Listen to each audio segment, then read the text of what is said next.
Greetings, friends. Jeff Carter here. Today is February the 24th, and we are reading from Daily Wisdom for Men, The Power of Godly Transformation.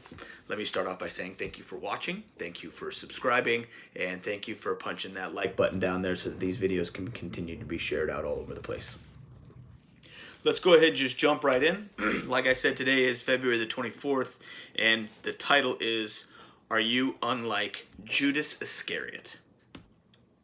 In the book of Mark, chapter 3, verses 14 and 19, in the New Living Translation, it says, Then he appointed 12 of them, and he called them his apostles, including Judas Iscariot, who later betrayed him.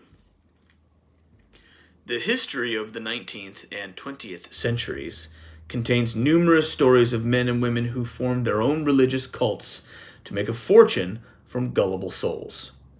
Judas had dreams of fame and riches as grand as those of any charlatan, and he saw Jesus as his sure ticket to achieving them. From the first time he borrowed a little money from the apostles' fund to the moment he pocketed 30 pieces of silver, Judas was looking out for his own best interests. When he objected to a woman's lavish outpouring of perfume on Jesus, for instance, it wasn't because Judas, really cared about the poor. What Jesus saw as an act of worship, Judas calculated as a loss of funds to pilfer. As Jesus approached Jerusalem and began predicting his sufferings, Judas counted the cost and decided to cash in while he could.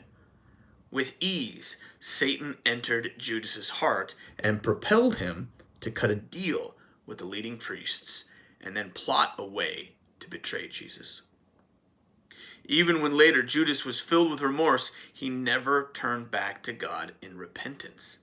He simply regretted the tragic turn of events and took what appeared to be the easiest way out. And as many as you know, he hung himself. Lord, transform me.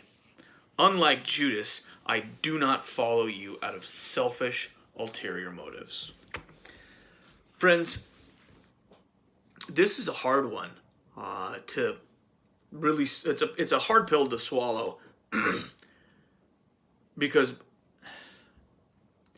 a lot of us will question, why? Since Jesus knew he was going to betray him from the very beginning, why did he choose him as a disciple? If when Jesus saw all of these actions going forward, why did Jesus continue to allow Judas to be around? How does Satan enter someone who is walking as closely as Judas was with Jesus? Friends, guarding our hearts against the schemes of the enemy, protecting ourselves from his attacks, because so often his attacks come in the form of thoughts or hearing our own voice talking to us, trying to convince us that things that are counter to Jesus' commands are in fact what we should be doing. As many of you have read in the Bible, God can sometimes use a still small whisper to speak to us. He's not going to come and, pound us over the head. He's going to whisper quietly to us, and Satan knows that. And sometimes Satan can use that ploy as well in order to whisper to us in our own voice. So we think it's really us that is thinking these things or saying these things to ourselves, when in fact it is the enemy. So guard your hearts, my friends. Again, hey, thank you everybody, all of you men and women, for watching. Thank you for subscribing. Thank you for punching that like button down there. And as always, may God bless you. May God keep you. And may God continue to pour out his favor over you and your families. God bless, my friends. Bye-bye.